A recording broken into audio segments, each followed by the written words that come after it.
Here's one you're not likely to see again. This is the BP-1 carpentry saw or vertical chainsaw. You can see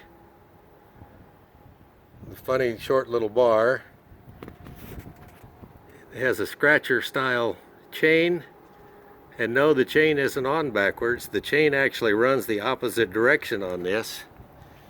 It was meant to be a replacement or an alternative to a circular saw.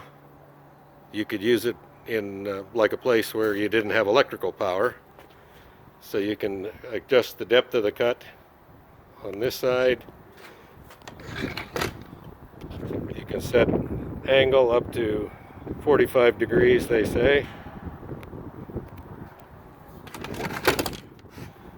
And this one will start and run, but I only have two hands.